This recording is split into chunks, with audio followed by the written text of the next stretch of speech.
Shalom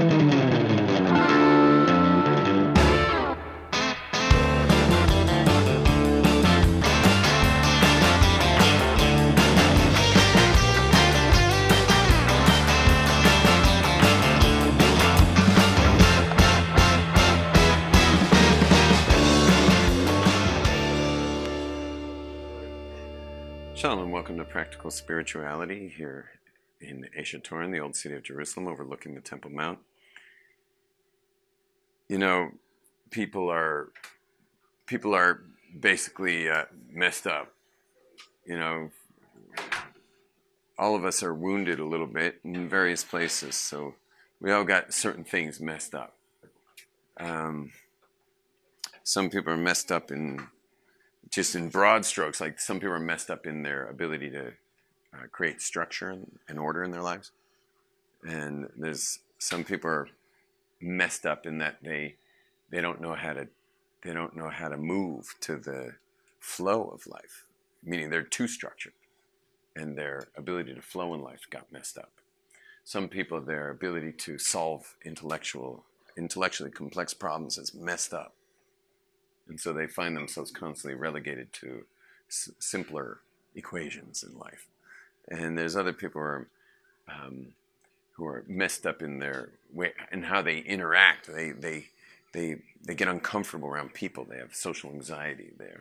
They're trying to figure out what they're going to say next in a conversation rather than just to be in the experience of interaction with another person. And some people are messed up in their instincts are off. You know, they can't trust themselves. You know, they can't even trust their own intuition. And so there's various ways that people are messed up. And what I'd like to do is go through, I don't know if we'll have time for all of it, but I'd like to go through 9 ways that people get messed up and talk about how we can heal those various ways. So the way those 9 ways are going to be based on the 10 Sefirot that God created the world with, and we're made up of all of those. We're created literally in them. God created the world in 10 ways. In Hebrew, they're called Chacham V'Das. It's top 3, and then there's the 7: Chesed, Gevurah, Tiferes, Netzach, Hod, Yisod, and Malchus. The world's made in those ways. Now, it also says in the Torah, in Genesis, that God created us in His image. In fact, I mentioned it 3 times, and then a 4th mention in last week's Parsha by Noah when they left the ark after the flood. God kind of, you'll notice it's a whole new creation story. It talks about being fruitful and multiplying. It talks about the man's prowess over the creation, like he's in charge of it, and it even mentions it once again that we're created in the image of God when it brought up the punishment or the heinous crime called murder. It says, and it brings up why is murder so bad? Because God created human beings in His image. But when you learn the 13 articles of faith in the Rambam, it mentions that God has no image. So we have a Torah with Torah with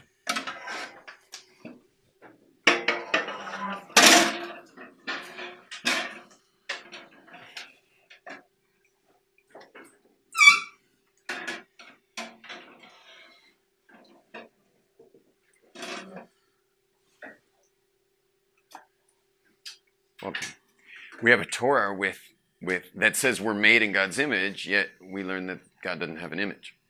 So, you ever thought about that? Raise your hand if that ever bothered you, that the Torah says we're made in the image of a thing that has no image. Has that ever bothered you? You ever think about that before? Does it bother you now? So there's an answer to it, obviously. I mean, you can't have a contradiction that strong without an obvious answer. And the answer is that human beings were created in the image of the ways that God creates the world. We're not created in His image. He doesn't have an image. We're created in the ways of how God created the world. Got that? Created in the image of the ways that God created the world. I realize people are going to keep coming in here late, so let's make it less of an interruption next time. You love your seat, or you'd be willing to sit? You're leaving early? Okay. Hey, Chaim. Yeah, grab that seat. That's a good seat. Can you come sit here and give these ladies a table for two, please? Can you come sit here? Ladies, table for two. And what else we got? We're out of seats officially. We've got one last seat. So, whatever. We'll figure it out when the time comes. Anyway, but I'm really happy you people are here.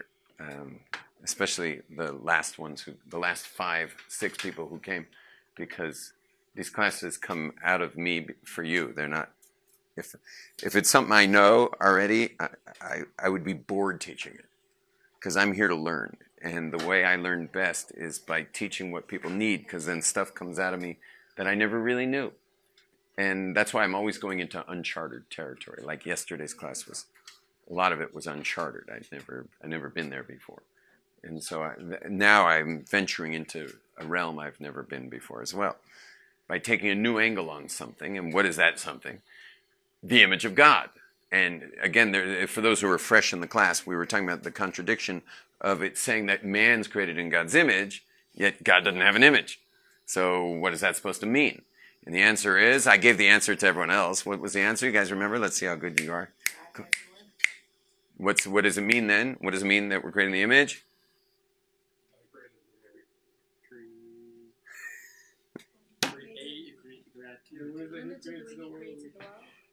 Good student. One good student. Yeah, say it again. You almost got it right, but it was pretty close. Excellent. We're created in the image of the way God created the world. In other words, the way there's a world. It was made somehow. This world was made somehow. And the way it was made, we're made of that. It's everything this world's made of. We're made of that. Which makes a lot of sense, too, because we are made out of whatever God made the world out of. I mean, what else could we be made of except for what God made the world out of? Now, so now we have a new question, which is kind of a bigger question, is why is that called the image of God? So maybe we have to add a word. We're made in the chosen image of God. God chose an image. What is an image? Think about it. Like if you click on Google Images, what do you get? You get pictures. Well, what's a picture? A picture is when you take light and filter it out in such a way that on the other side you get an image. Like in the old days, they had slideshows. Well, what was the slide? The slide, or in movies, used to be film. It used to be actually film. Before digitization, and what would happen is the film would block the light, and that would create an image, just like the image on the board here. When I block the light, you see an image of the shadow there. And so when it says the image of God, it doesn't mean that God has an image, because obviously God doesn't have an image. Rather, it's the how God filtered himself out, so to speak. How God filtered himself out of creation is how there's a creation. Just like the shadow on the board was only based on the filter, as I filtered out light. And so we are the last of that whole thing between minerals and then fish and fowl and animals. Then there was humans. We're made of that whole thing. We're made of the image of this slide projection. God's obviously the projector of the light, but he's everything too, because there's nothing but God in this digital simulation. There's really only God. And so we're made in the image of this whole entire creation, which is pretty cool, because that means that you're made up of all of the whole creation.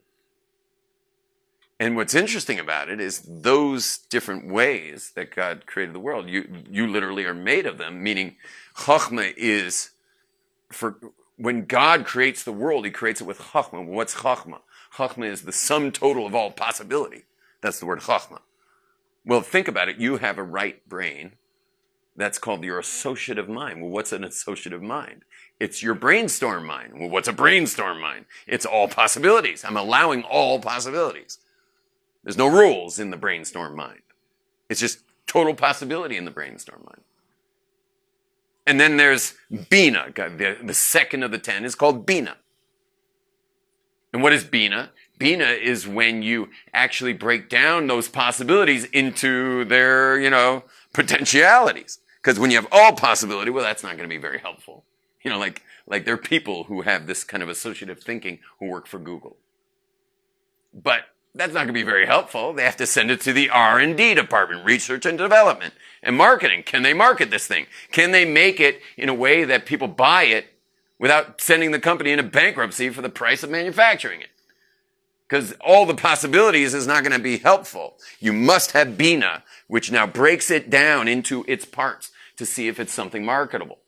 And when it comes to God, God has to break down all possibility into this world, which is not all possibility. This world is highly limited into an inhabitable globe and solar system and galaxy, which is very limited. It's not all possibility. It is certainly not all possibility. If it were all possibility, it would never have been created. Nothing would have happened. It would have just remained in all possibility. But we also got a third brain, which is called Das, which is a third part of our brain, and that's one that's very rare, no offense, is called the decisive brain. Because even in the, you have all possibility, that's the associative brain, and then you have the breaking up all ideas into their parts. But now you got all the parts, how are you going to make a choice? And that's why it's a very rare brain, because there's only, how many CEOs are there of Google, of Microsoft, of Apple, of El Al, how many CEOs are there in each big corporation? How many? One, because it's a very rare type of person. And you'll see when they lose their CEO, and who wouldn't want to be a CEO? When they lose a CEO, it stays empty for a really long time because it's very hard to find someone who's got that level of decisiveness with that details of parts in thought. It's hard to be decisive. And there's still we still haven't left thought. But we're made in this image, aren't we? Aren't we all made in this? Aren't we all made in the image of all this? Oh, you got it right in your brain. And then there's the next one, which is chesed. Chesed means to flow. Well, I think all of you sitting in this classroom, or those who are watching this on video, I think all of you had to move your body to get to this moment, right? You had to eventually take yourself out of where you live and somehow pry yourself out of there and get moving to be able to get to here. Well, there was a flow to that, wasn't there? You got yourself going. I myself, before I did yoga today, my yoga starts with like heavy abdomen. I mean, it's kind of ADHD yoga. It's filled with all kinds of different things, including sit-ups and push-ups and a lot of rough muscle building stuff. And I just found myself procrastinating. And maybe there was one more WhatsApp I missed, from last night where I got it. I woke up to a lot of WhatsApp messages, and maybe there was one I missed. And I found myself about 40 minutes later still pushing off, getting into doing my abs. And I finally realized, oh my gosh, I gotta stop. And I realized, what am I missing? I'm missing a Jordan Peterson podcast. And I was right. I put on Jordan Peterson on a podcast. Next thing I know, yoga mat's out. And there I am doing my sit-ups and stuff. And I nailed it. Thank God. But I had to get moving. That's flow. You got to get moving in life. That's flow. And then but you can get moving in life, but you'll wind up in a lot of trouble if you just start moving. That's why, for example, in mountain biking, that's my sport. So when I'm doing mountain biking, you could get moving, you wind up covered in blood and medevaced out by a helicopter. Because you can't just move. You have these brakes. And you're doing these little micro adjustments on those brakes, not to mention your steering and leaning, such that you miss trees. It's important to miss trees when you're flowing. When you're doing chesed is flow. And so I'm flowing down the trail, otherwise you're not riding. But boy, am I limiting it with Gevura. Gevura is the brakes, and Gevura is my steering. And that's the limitation that keep me out of harm's way, which is the whole thrill of mountain biking is you got the flow, but you got the structure, which is the trail and all the obstacles around it. But wasn't your day? You didn't just cross streets, did you? Did you guys cross some streets together? No. You didn't. You did, but you didn't just cross. You looked both ways. You took a look. Listened for maybe the whiz of an electric bike, which seems to be the latest worst hazard, that could possibly be. Not to mention electric skateboards and segways and every other silent thing whizzing by these days with people who have no riding skills. Anyway, but you looked both ways. You limited it a little bit. Maybe the train's coming by. Like you got limitations. You want to make sure you avoided the obstacles as you flowed your way here. Now, let's go to associative brain. You were like, what could I do today? Well, I could go to the beach. I could go to Aish. I could go to hang out with friends. I had a lot of things I could do. Sorry. What could I do today? That was the left brain. I could go to Aish. I could go to the beach. It's all the details. But nothing's been done. And then all of you people said, I'm coming to Aish. Coming to a class at Aish. That's which brain? Chachma, Bina, or Das, which is the decisive brain. You're saying, I'm going to Aish. And then you began the flow in the real world, which is Chesed. You started going to Aish, however you got here. And if maybe someone else was driving and they were in charge of missing the branches and the potholes and the rocks and stuff. But that's Chesed, as you started flowing your way to here. Gevura is you were careful how you came here, watching out for danger. And then Tiferes is the third one of those. Chesed, Gevura, Tiferes. Tiferes is that you kept in mind the whole time. You kept in your mind the whole time sitting here listening to this. Being in this room, you kept that in mind. Now, raise your hand if you had a couple potential distractions on your way here. Whether it be a store, a restaurant, a couple distractions, maybe some phone stuff. Anyone, raise your hand if you got a distraction. Anyone got a distraction? Okay. And did you let it stop you? Partially, maybe. And then what happened? You stayed on task and you got here. Now, getting here is the 10th of all of these. I'm skipping to the 10th. Okay, so I went Chochma, Bina, Das, I'm coming to study here. Chesed, I started moving my way to the building. Gevura, I avoided all the pitfalls. Tiferes, the third one, is I kept in mind the point. The point is that I should be sitting in the room. I kept in mind the goal. What was the goal? To come to this class. I kept it in mind. I didn't let myself get distracted or anything else, or get injured or get anything get in the way of this, which attribute? Sorry, it's a tough quiz. What part of you is keeping you on track? Gevura, excellent. To make sure you didn't get hurt or walk into a street in full flow without looking both ways first. Okay, good job. Now so that's staying in Tiferes.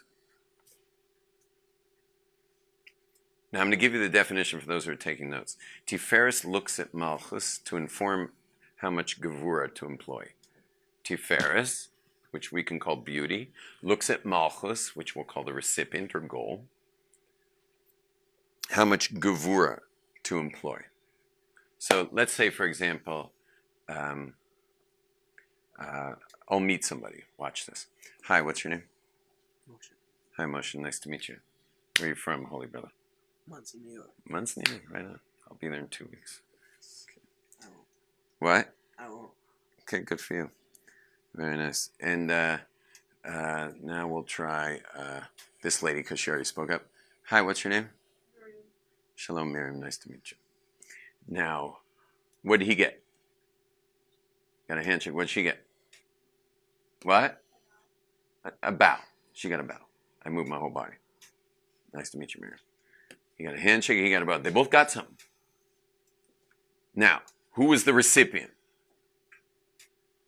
The first time was Moshe. The second time was Miriam. That's Malchus. That's number 10.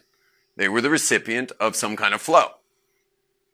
And what happened was I examined this guy and said, this is handshake time. Now, had he been wearing beads and a tie-dye and everything, I probably would have given him a hug. Because he's letting me know something. He's signaling that love, love is all you need. Love is all you need, and so appropriate could even be a hug on first meeting. Give Moshe a hug on first meeting. I'm good at it. My Tiferes is very strong. Well, it's actually my Midas Yesod is very strong. So I might have even hugged this guy because I see he's got some muscles, which means he's a bit physical. And physical people's language of love is more touch. They like more touch. Handshakes are cool. They don't mind hugging either. And I would have sized all that up in microseconds, and which is another attribute we'll be talking about in a minute. And anyway, but staying in Tiferes and not risking anything, I shook his hand.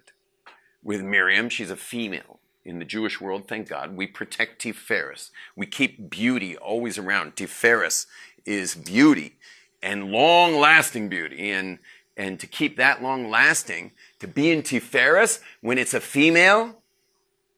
Now, I didn't have to bow either. I could have said, nice to meet you. But I went a little further and bowed. Why'd I do that? Why'd I bow? Well, maybe because it's essentials. And this is supposed to be a nice portal of Judaism as opposed to the more mean version that is the regular black hatitude relationships between people. This is a Shator in essentials. It's supposed to be a friendly place to learn. And so that's part of the whole equation, because equations are usually complicated. And so that's part of the equation. She gets a bow. And that keeps me in Tiferes. She felt there was some kind of flow towards her besides asking her name. And whereas Moshe got touched, with Moshe, there was touch. And now we've got just 3 more attributes to discuss. And one is Netzach, is notice you all kept going until you got here. Did anyone get tired on their way here? No, it was pretty easy to get here. Okay, but imagine it was a hot summer day and you walked from like Harnof or something. So if you just kept going and going and going for an hour walk from Harnof, let's say it was Shavuos. Anyone walked here on Shavuos? No one walked here on Shavuos. Okay, but Shavuos, people walk long distances to get to the Western Wall for sunrise on Shavuos. They'll walk from way the opposite side of the city, over an hour walk for many of them, just to make it here for sunrise, for the sunrise prayers at the Western Wall, which is right behind us. And that attribute is called Netzach. And that's, now we're in the leg, now we're down below the belt. So that's the right leg, is Netzach. And that's to be able to keep going. So anyone here started something that takes many years to finish? Did you finish? So those who finished have a good, strong meat of Netzach. Those who didn't, not so strong. Then there's the left leg, which is called Hod.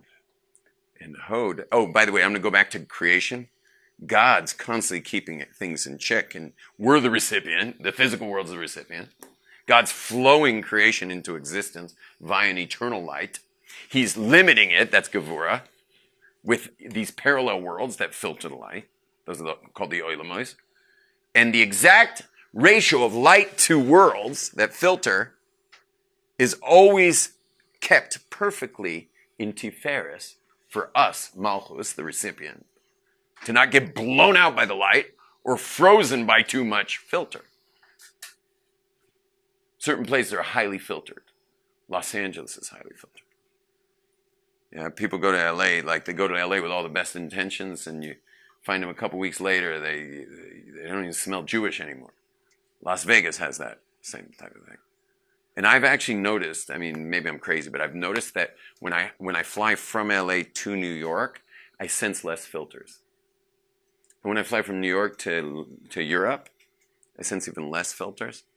And then I get to Israel, and it's like the filters are gone.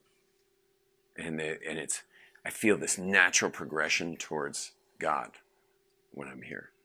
It seems just natural to me. Which kind of explains why a lot of my secular friends are so unnatural.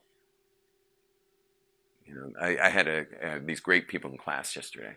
There was a couple sitting right behind these cameras, and the guy was like, there was a couple, and the guy was, had really developed his mind quite a bit because of his contentions with God. While his partner, this woman there, was just kind of nodding away. She was so receptive the entire time. She was a smart girl. And we were talking on pretty high level yesterday. And she was smart. And she was getting it. And she was receptive.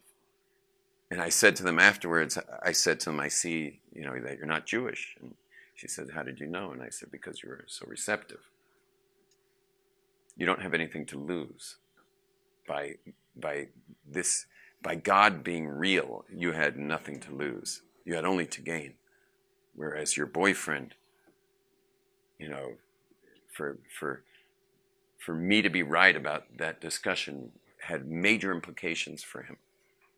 And so what happens if you live in a country where God is the default mode, Israel, where God's the default mode, but you're hell-bent on staying secular. So then your whole life's going to be a little weird, because you're gonna be this reaction to the very environment you're in. It's a little different than, see, when I meet a secular New Yorker who doesn't spend time here, some kid who grew up in Manhattan, he's different. He's developed way more of an ontology, ontology like the study of God. Like it's way developed. Why is it way developed? Because he's got to deal with his guilt. He's got to deal with his feelings regarding God and being a Jew. So you have to have a very developed perspective, quite philosophical if you're Ashkenazi, on how you've somehow philosophized God a little bit out of the picture. Whereas if you live in the land of Israel, you're just going to be altogether different, because it's Godland. This is Godland. You've heard of Disneyland? Yeah, this is Godland. And if you want to live in Godland without God, you're going to be a funky dude, or a dudette if you're female. Now,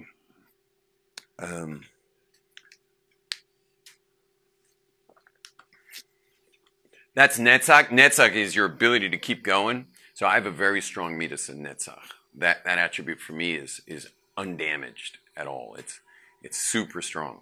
So like, for example, I'm in contact with students of mine from 20 years ago and more regularly, because I never ever, because I'm careful with Tiferes, I'm very careful with my relationships, that I stay in relationships if I'm in a relationship, it never ever goes away, ever.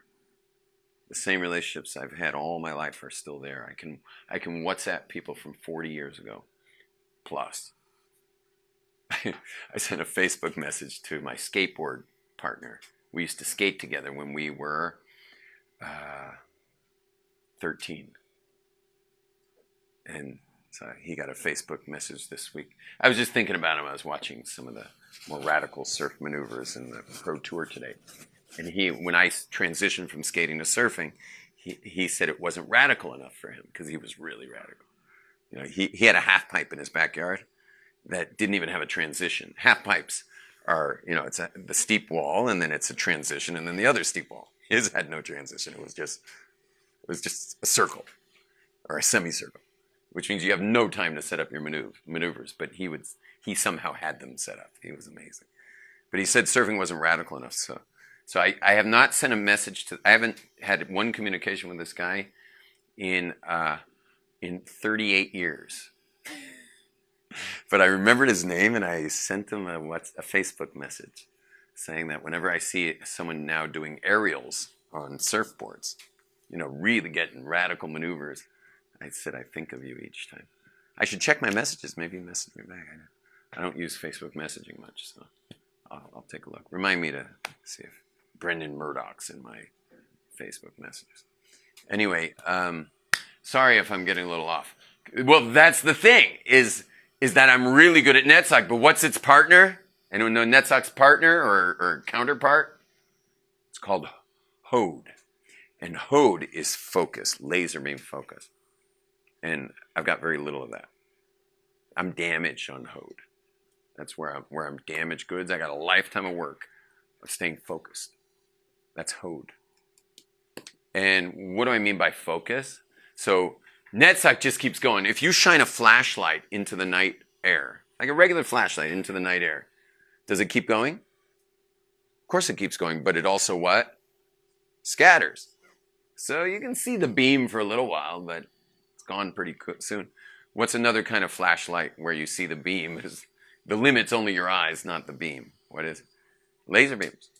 Laser beams are this thing that's just kind of focusing in on itself as it goes. And the limitation of its beam is not you. It's not it, it's you being able to still see it as it continues into space. And so there's certain people who have laser beam focus. And they really stay on task. And what's interesting about those people is they don't necessarily have Netzach.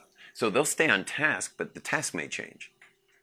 They may go from task to task. They could go from job to job. Someone who goes job to job, or they're observant today and they're not observant tomorrow, and then they're observant the next day and then they're not observant the next day after that, their Midas and Netzach is pretty lousy. They don't stick with things. You know, I get people commenting to me, why am I still surfing and mountain biking? You know, as a rabbi, I'm a Hasidic, and I'm also, it's decades later, and why am I still totally invested in these things? And the answer is I'm not. I just have a very strong Midas and Netzach. So I loved it then, I still love it, and I still do it. When I take something, I start it, and I don't stop. My wife and I just had last week we had our 25th wedding anniversary. But it's really 28 years because I noticed her when I was a yeshiva bacher. And I noticed her as someone who really, I would share my life with that person. And so, of course, I was a good yeshiva boy and didn't have a lot of contact with her. But you know, when I studied in yeshiva, when the rabbi said it's time to date, I said, okay, I'm ready to date. If you say I'm ready, I'm ready. So I'll date. But I'd like to start with this particular person. And I never dated anyone else. I dated her and married her. And so that's because my Midas and Netzach's super strong.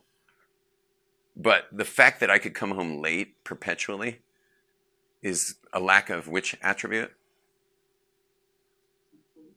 Hod. You're staying focused.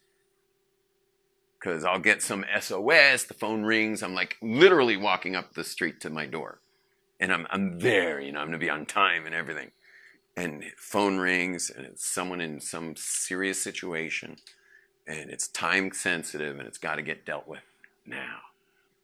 I'll deal with it. And you know, I'll deal with the consequences later for walking in the house at 7 or 7:15 or 8 instead of 6:30 when dinner is. So, because my Midas Hod is not great, but my Midas and Netzach is very strong. But someone who's in and out of relationships, in and out of their Judaism, in and out of jobs, in and out of this, in and out of that, could have laser beam focus, but their Netzach's not strong.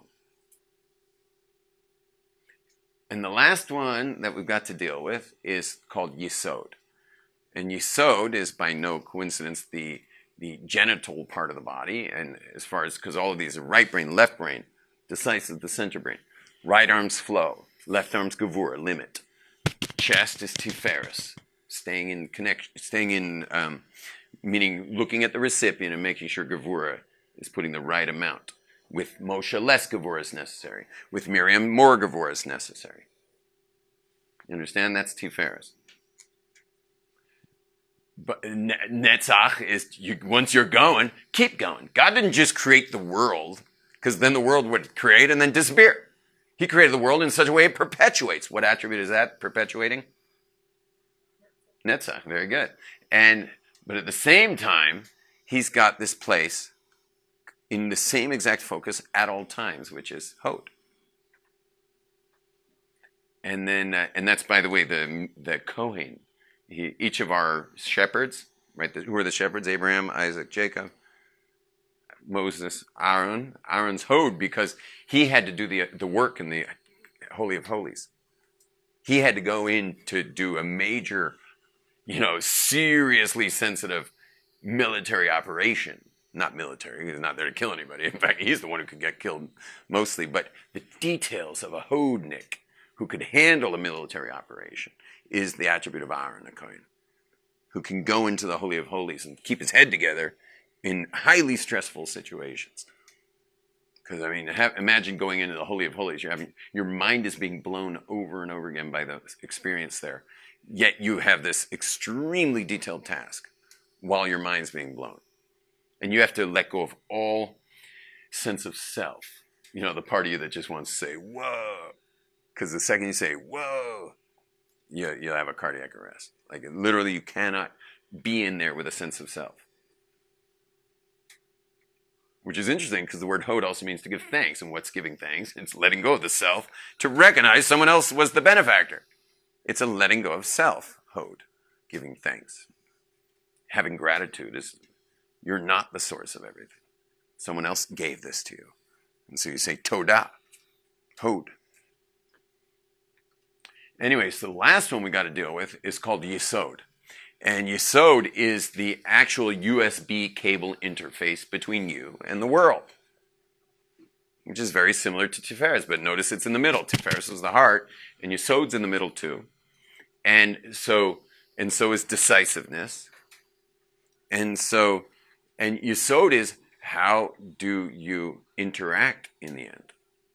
So let's say, for example, I was going to play y'all a song, with a guitar. And so maybe you mind grabbing a guitar for me behind the front desk over there. There's a closet, I think, with a guitar. Right behind the front desk is a closet. There should be a guitar right in there. So I'll show you that example in a second, but let's just stay on the USB cable interface. So I interfaced with you, right? That was an interface. And I interfaced with Miriam. That was an interface. These are interfaces going on at all times. And as I teach this class, I'm interfacing with all of you, and I'm not doing a great job, I'll tell you the truth. Because you notice that once in a while I'll ask you guys a question, and no one knows the answer except for like one or two people.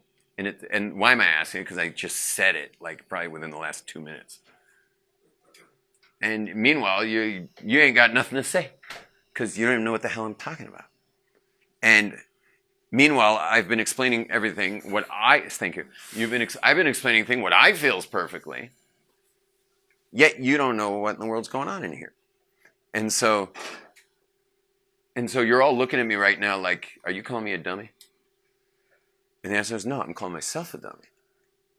Because I did not manage to USB interface in this information in such a way that it made the long trip from the wall, which is me, the plug, which was me, the power source, to your smartphone, meaning your brain. It didn't make the trip. For those of you who didn't know how to answer me. Didn't make the trip. Well, that makes sense it didn't make the trip because some people are more intellectual and this is information and information comes intellectually. And so certain people are Chochmah Bina Das people, and so they do know the answer in a class. Well, there's certain people who are interpersonal people. And they like when I keep bringing up how I interacted with Miriam and Moshe. They like that part of the class because they're interpersonal people. They're not so intellectual, and they don't know the answer when I ask for the answer, even though I said it 2 minutes ago. They don't know the answer, but they like this discussion they liked when I talked about my wife and I not just being married 25 years, but that I had already, with my attribute of Netzach, I really am with her 28 years, because in my heart I'm with her 28 years. Even though we're only married 25 of them, and I never dated her during those 3 years. But my Midas and Netzach so strong that I was quite faithful to her, even though I only knew who she was, nothing more. So during those 3 years. Now, you understand what's going on here? And that's why you didn't know the answer, is because you're a Chesed Gevur to Tiferes person, which is called Chagas. Okay, Chachma Bina Das, intellectuals, are called Chabad. Chesed Gevur Tiferes are called Chagas. And I'm not expecting you to know the answer. And the last people forget knowing any answers from, unless it's super technical or physical or, it has something to do with aerobics or other kinds of military science or something, is that they're the Nehi people. Nehi is Netzach, Hod, Yisod. Netzach, the right leg, Hod, the left leg, Yisod is the genital region, and those are people who are instinctual people. They live by their instincts. And no one's expecting any answers out of them, regarding intellectual property. It's just not their thing. But let me show you this on a guitar, because this will hit the intellectuals and the interpersonals and the instinctuals. Because it's going to hit your eardrum, which is your physical body. Does this guitar not have a pickup? Oh, it does.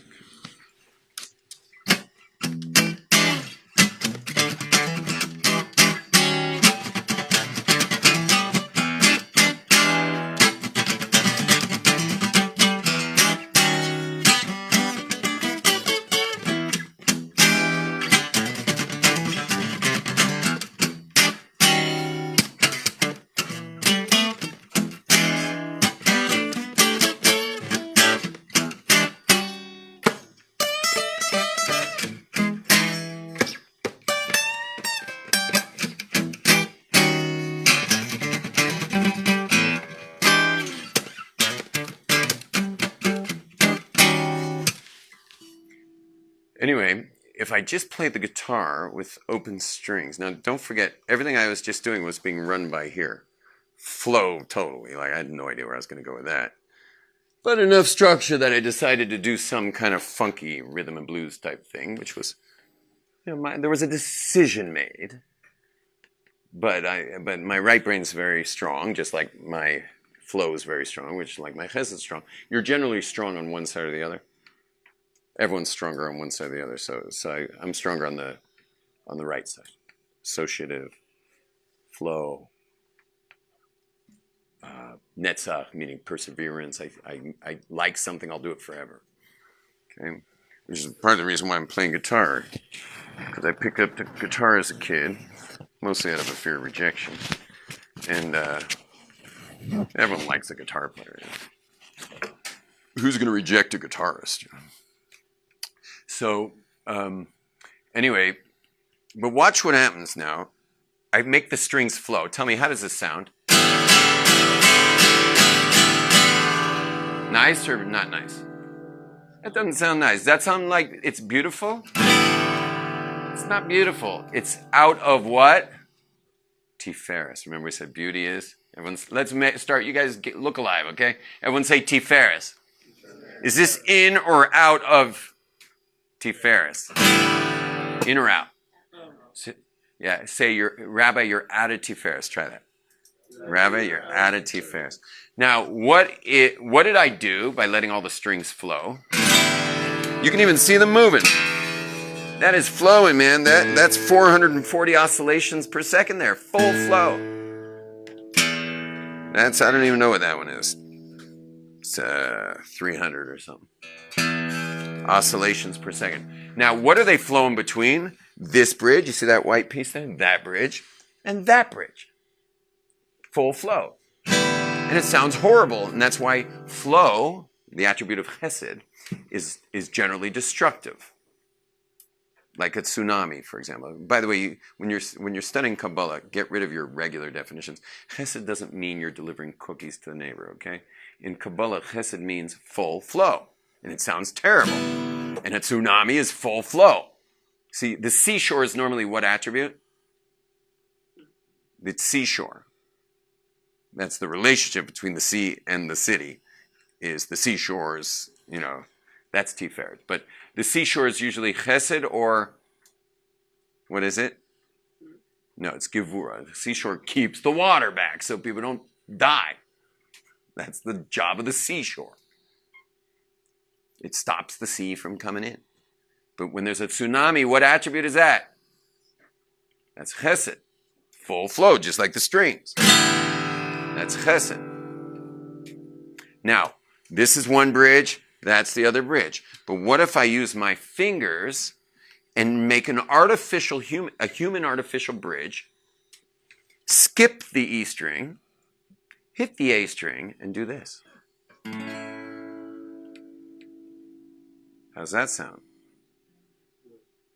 And notice the power that I hit it with was very gentle because it's a soft chord. It's a kind chord. Artificial bridge based on, let's say I was leading a meditation. You know, if I'm playing a rock song, that's one thing. But if I'm leading a meditation,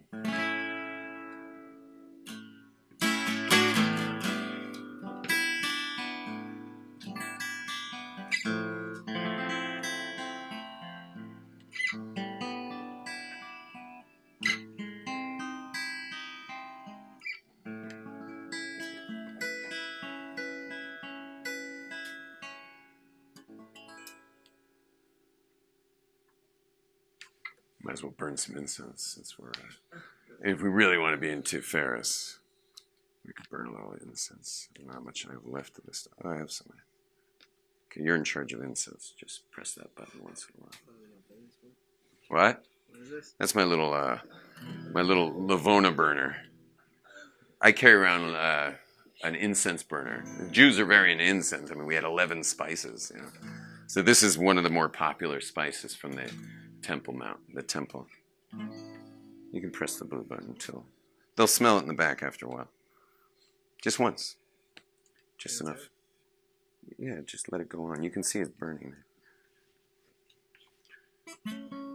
Smell it yet? It'll move its way back. You're in charge of the Lavona, okay? All of Jerusalem smelled like this, but plus many other smells.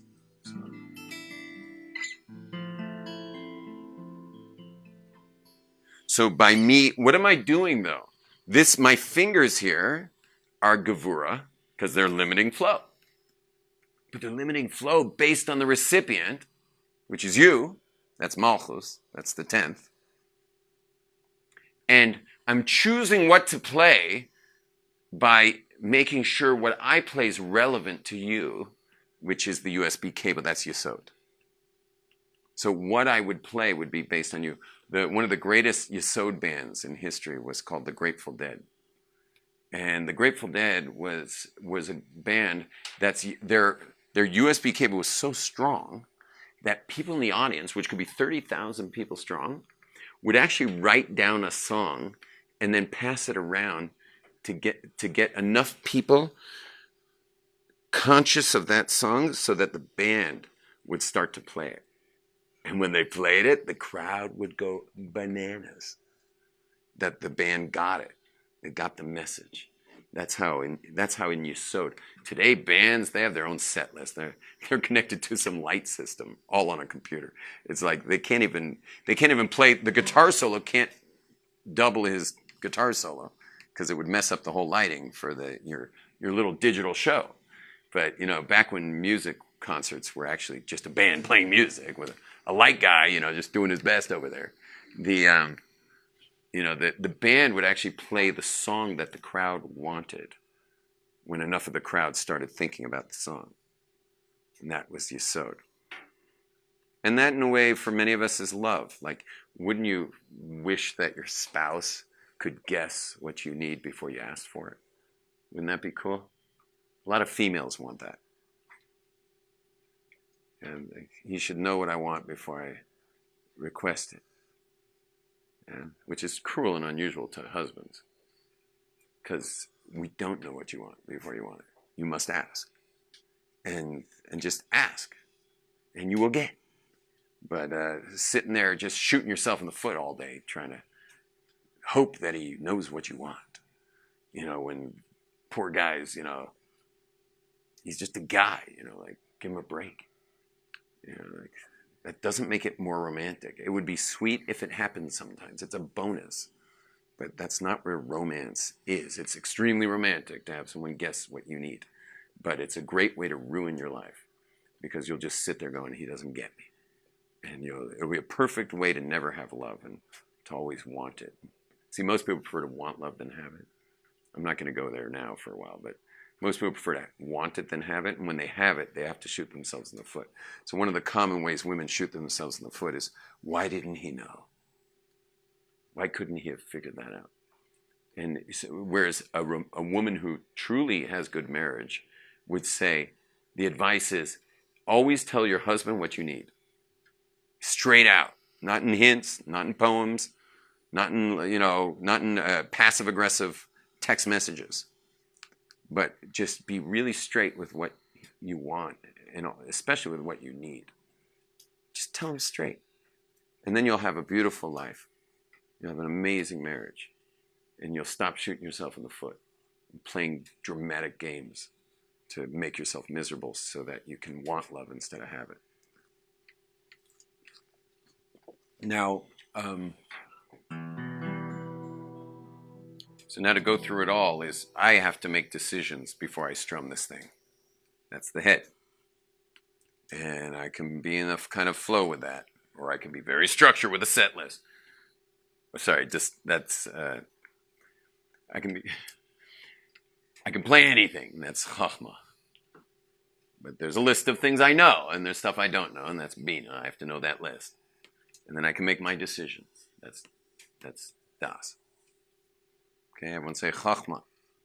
Together, everybody, chachma. That's the associative mind. Okay? Everyone say bina. That's the analytical mind. And I've got details. I got to analyze which one to play here. Okay, everyone say das. Das. That's the decisive mind. Okay. Chesed is I'm gonna play. I'm gonna strum that baby. Okay, everyone say chesed. Gevura, I'm limiting the oscillation of the strings. That's gevura. Everyone say gevura. Everyone say tiferes. Say tiferes. Why? Because I'm gonna look at the recipient, get a sense of them, and know what song to play based on who's going to be listening. That's the recipient is Malchus. Everyone say Malchus. And Tiferes is going to inform Gevura where to put the fingers, how hard to strum, meaning limiting this hand too, so that it sounds beautiful to the recipient, to the listener. Netzach is the strings don't just go on and off; they ring. They keep going. Netzach. It's called sustain. To have something sustainable is netzach. God created a sustainable earth, but we don't sustain it well with all our pollution and disposables, and fossil fuels, sustenance, sustain. And then there's hod, which is focus, because I could play a solo.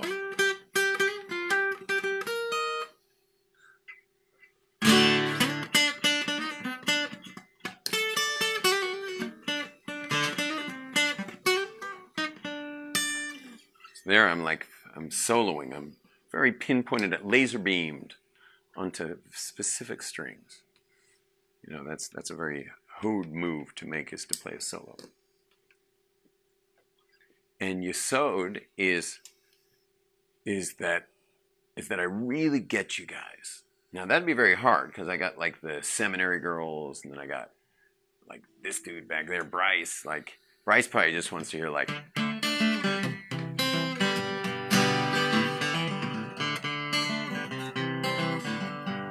Leonard Skinner. Sweet home Jerusalem, where the skies are so blue. Sweet home Jerusalem, Lord, I'm coming home to you. Ooh, ooh, ooh.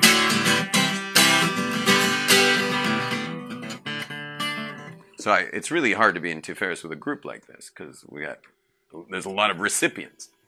And to be in Yesod properly would be, that'd be difficult. To play the right concert for a group as diverse as you sitting here would be next to impossible. Now, what's interesting is that there's a Hasidic world that used to have its leaders being the masters of Yesod. The master called Yesod. In fact, to this day, we still give leaders of Jewish groups, like Hasidic groups, we give the leaders of those groups the sixth aliyah at the Torah. Like they come up to the Torah at the sixth aliyah, because that's Yesod. Meaning they have the best interface. And with the people, it's Yesod. And you see that it's the sixth. It's right. Chesed Gevur Netzach Hod Yesod. Netzach Gevur Tiferes. Chesed Gevur Tiferes. Netzach Hod Yesod. It's the sixth attribute. And what letter in the Hebrew alphabet is the sixth? It's a Vav, right? Aleph, Bet, Gimel, Dalet, Hey, Vav. What's a Vav? Well, Vav is really just a Yud, which is Chochmah, is that original brainstorm, which is the Yud. It just connects an idea to earth. It draws it. It's just an extended Yud. A Vav is an extended Yud. It takes things from above and draws them into the world. It's a executor. It executes the mission. It's an implementer. Vav's implement. And think of what is the definition, because Vav is actually a word. It's a one-letter root word. And we don't have a lot of one-letter root words. What's Vav mean in Hebrew? And, right. What does and do in a sentence? Connects. It's a USB cable. Zeh ve'zeh. It connects things. And it's by no coincidence the shape of that part of a man's body, which is the connector that creates life, and true physical expression of interconnection. And that's all the Vav. That's all the attribute of Yesod. So traditionally, Hasidic leaders were always the masters of that particular attribute. I met a Rebbe like that recently. There was a Rebbe in Ashdod, which is a beach community in Israel. He's still there. He should be well. His name is the Pittsburgher Rebbe here in Israel. The Pittsburgher Rebbe. You guys ever met the Pittsburgher Rebbe? So you met him at our wedding, right? Yeah. Did you meet him? You just saw him. So I went to the Shabbat because my daughter married a Pittsburgher Chassid. So I went to the Shabbat before, and we're sitting at the Tish. Tish is the Friday night event where the Rebbe sits with all the Chassidim. And I literally watched this one Rebbe love every person in that room. There was no one in that room. And there were a lot of people in that room. There were hundreds of people lining bleachers at this event, Shabbat night. It's called the Tish. Every single person left and went to bed that night knowing that they have a relationship with this man. They have a relationship with this great man. Every person went to bed knowing that. And this goes on every week.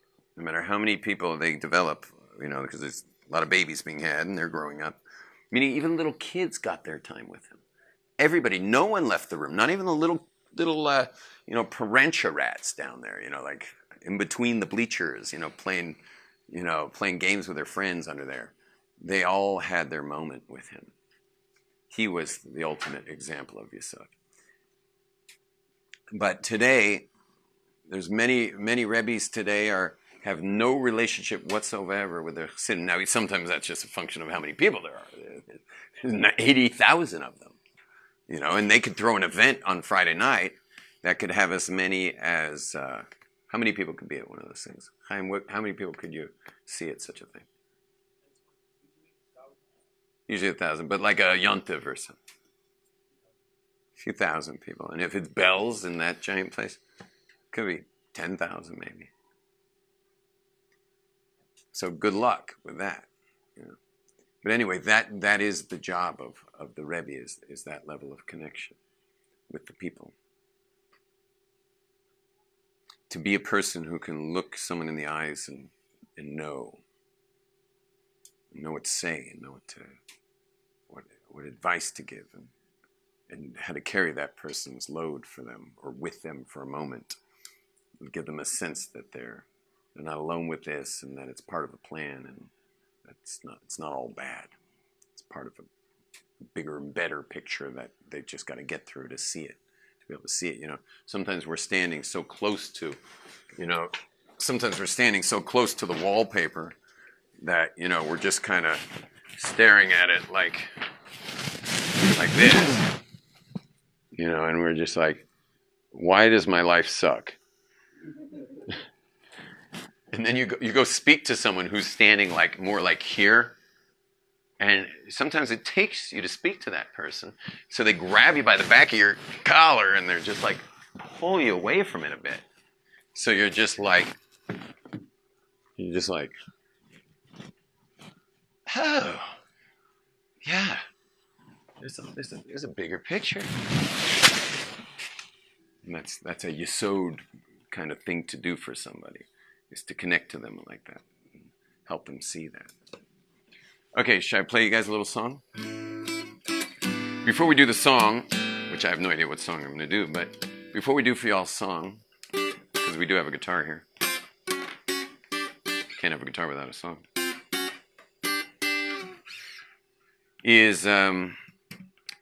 I promise that we talk about where we're broken. So everything we just did, I promise you're broken in one of them, if not many of them. For example, if you're stronger on the right, you're probably broken in Bina, Gevura, and Hod.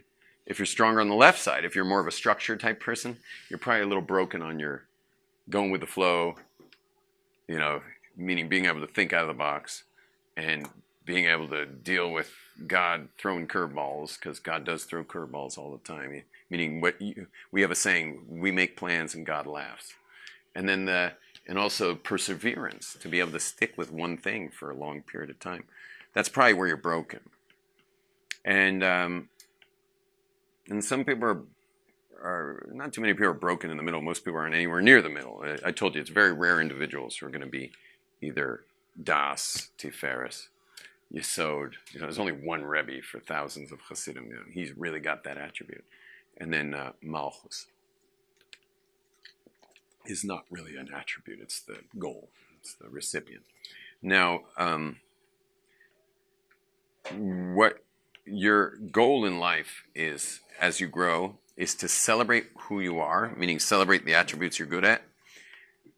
For example, how you make a living should be in the attribute that you're good at, because you don't want to be stretching all day. You want to be doing the attribute you're good at, and then you want to stretch to the other side. So for me to make sure I get home for dinner, I have to stretch over to Hod and keep myself focused, because I could distract my way all the way past dinner, way past dinner. And so I've got to stretch. So you celebrate who you are and you stretch to the opposite stuff, and especially the stuff where you're broken. Things are broken. And some people are really broken. Some people, their flow got messed up because they were trusting people who weren't trustworthy. Sometimes they were in their own house. It was their parents. An uncle, a grandparent. It could be they were untrustworthy people. And they broke our attribute of chesed, which is flow. And now whenever it's time to flow, we just can't. So that requires more intensive work. And then there's people who are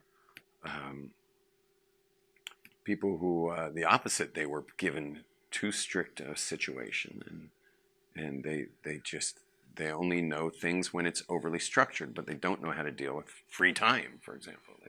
They can have anxiety attacks just by having an empty period of time to figure out what to do with, and they're overly structured, and things got broken there, or their boundaries were broken by people who didn't honor their boundaries, messed them up there. So there's a lot of different places where things can go wrong with any of these attributes, and there's certain very specific therapies to heal those things, and that's really our life's work, is to heal those things. And it's an interesting discussion of whether you were born with it or whether it's some of us. I mean, it's clear to me that I was born with a lot of my stuff, but there's also, I grew up in a ruleless house, and that didn't do so much for my ability to be structured, because I wasn't trained as a structured person. Any structure I had to learn on my own. It certainly didn't come from my household. So.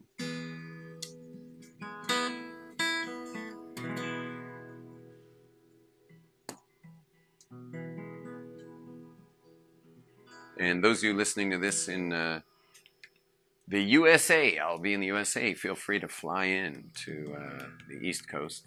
I'll be running a men's seminar for the Possible You, my personal growth program. I've been running it for now,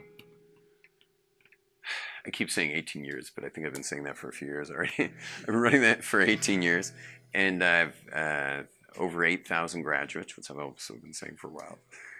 Over 8,000 graduates, and that's going to be going on in Brooklyn, November 10th, this Sunday. And that's for men in Brooklyn, so you can go on thepossibleU.org. And I have men's and women's in Muncie starting the week of the 17th of.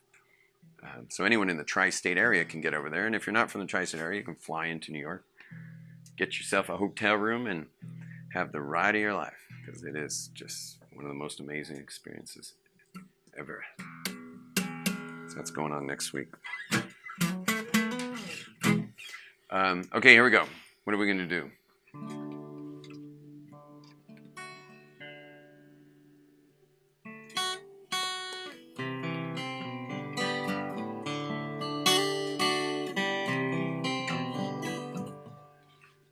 Let's do.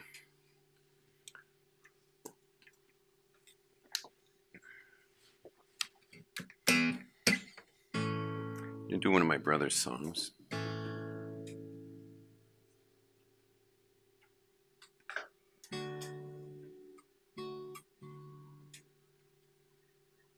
Okay. Spreading the feeling all over the earth, waiting for the day when brothers can walk hand in hand. No one feels afraid. We're holding the future in our hands. We can be the light. If only we'd stand as one, it would be so right. Oh, say shalom, Bimroma, Uya say shalom, Aleinu, Ve'ako Yisrael, Yisrael, Ve'inu.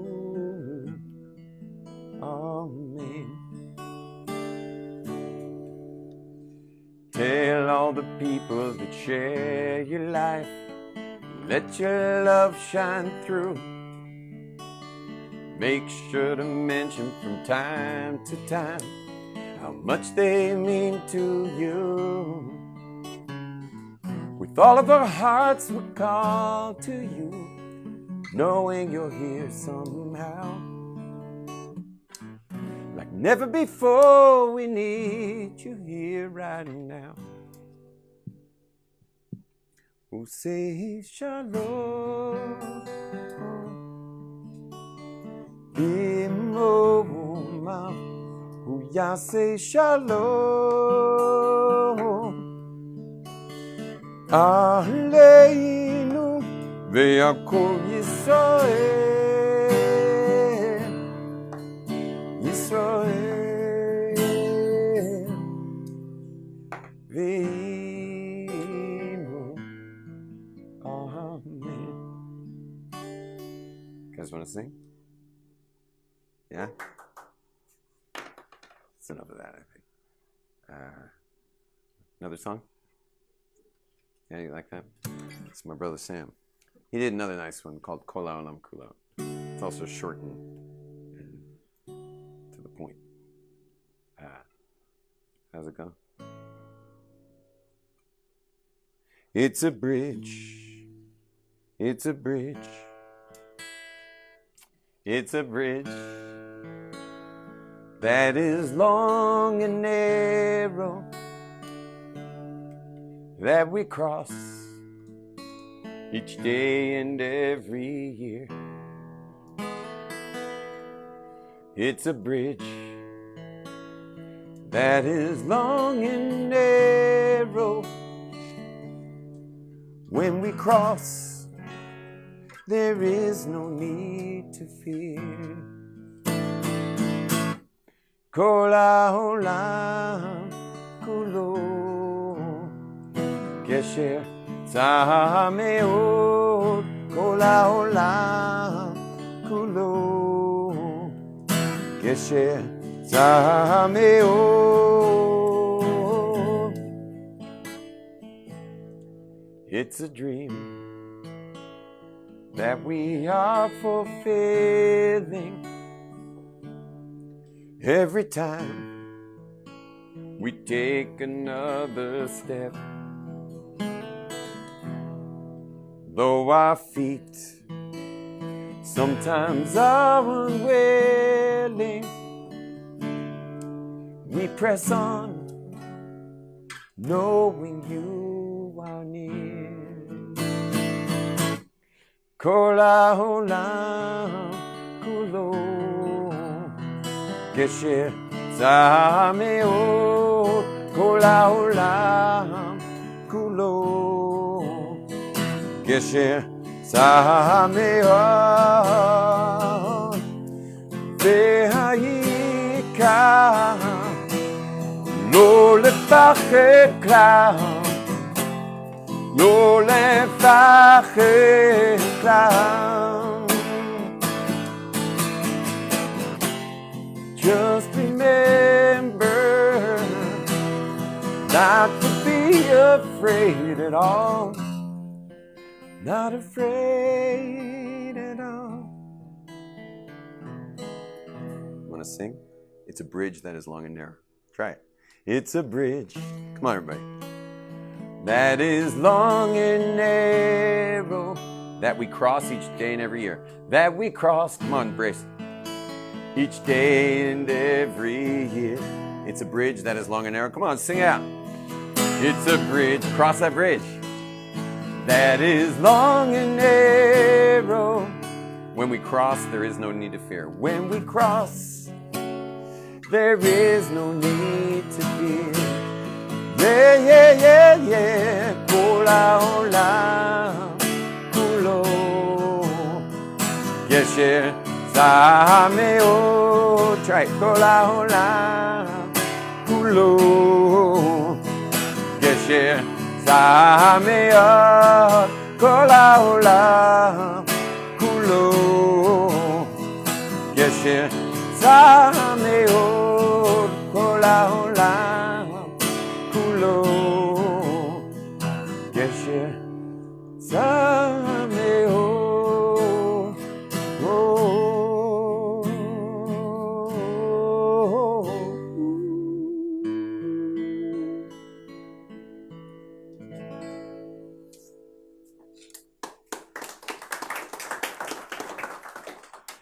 Shalom, everyone.